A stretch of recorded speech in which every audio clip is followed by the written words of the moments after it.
Assalamualaikum warahmatullahi wabarakatuh. Perkenalkan, nama saya Muhammad Radli Tiloli dengan NIM 2023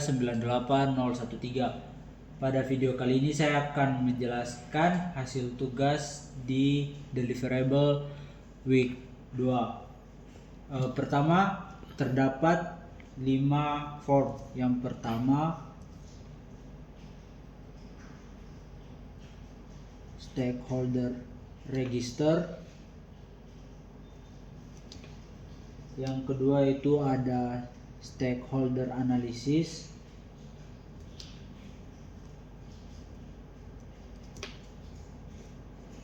Yang ketiga itu ada project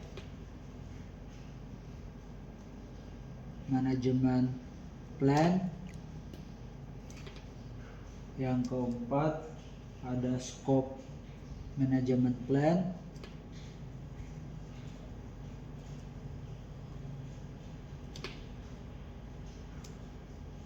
Dan yang terakhir ada project scope statement.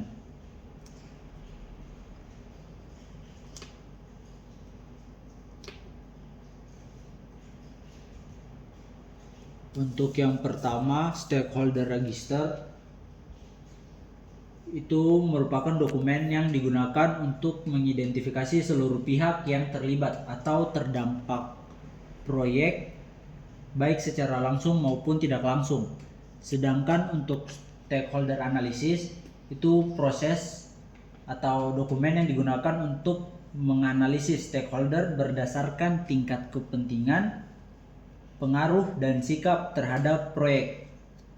Kemudian ada project management plan. Itu merupakan dokumen utama yang berfungsi sebagai pedoman menyeluruh dalam menjalankan proyek, yang menjelaskan bagaimana proyek akan direncanakan, dilaksanakan, dipantau, dan diselesaikan. Kemudian ada scope management plan. Itu adalah bagian dari project management plan yang secara khusus menjelaskan bagaimana ruang lingkup proyek akan didefinisikan, dikembangkan, dipantau, dan divalidasi.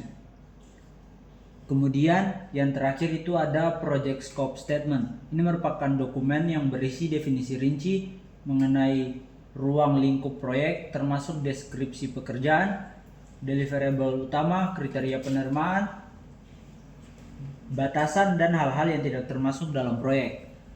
Selanjutnya ada hubungan antara kelima form ini. Jadi stakeholder register ini menjadi dasar awal karena berisi informasi tentang semua pihak yang terlibat dalam proyek. Kemudian informasi tersebut digunakan dalam stakeholder analysis untuk memahami tingkat pengaruh masing-masing stakeholder sehingga dapat ditentukan strategi pengelolaannya. Nah, nanti dari hasil stakeholder analysis ini akan digunakan dalam penyusunan project management plan, karena cara mengelola stakeholder akan mempengaruhi bagaimana proyek direncanakan, dijalankan, dan dikendalikan secara menyeluruh. Nah, nanti di dalam project management plan itu terdapat rencana turunan. Nah, di mana salah satunya itu adalah scope management plan yang mengatur bagaimana proyek akan dikelola agar tetap sesuai dengan tujuan proyek. Selanjutnya ada project scope statement. Ini nantinya akan digunakan untuk menjadi acuan utama dalam pelaksanaan proyek di lapangan, sehingga semua pekerjaan seperti pengeboran, instalasi subsea itu dilakukan sesuai dengan ruang lingkup yang telah ditentukan. Kemudian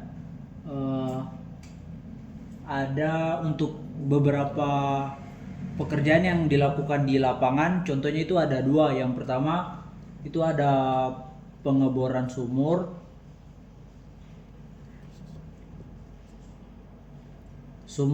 Ini dilakukan dimulai dengan mobilisasi drill ship ke lokasi lapangan. Nah, nanti dilakukan penentuan titik pengeboran berdasarkan data geologi dan reservoir.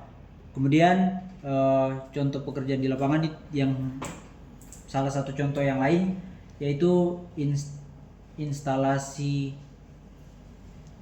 subsea system.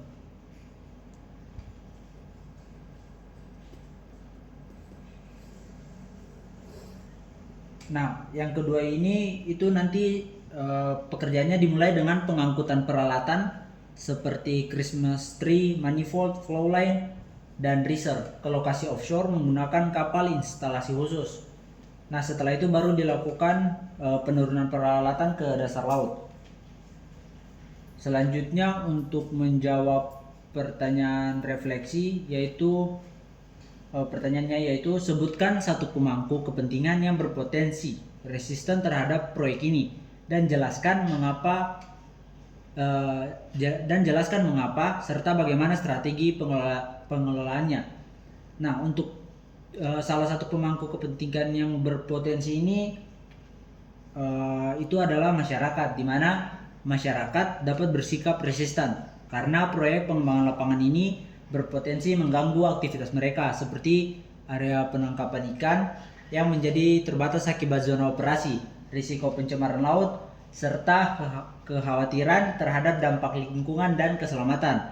Nah, selain itu juga dampak lingkungan selain itu, jika masyarakat merasa tidak mendapatkan manfaat langsung dari proyek seperti lapangan pekerjaan atau kompensasi yang jelas, maka tingkat penolakan itu dapat meningkat.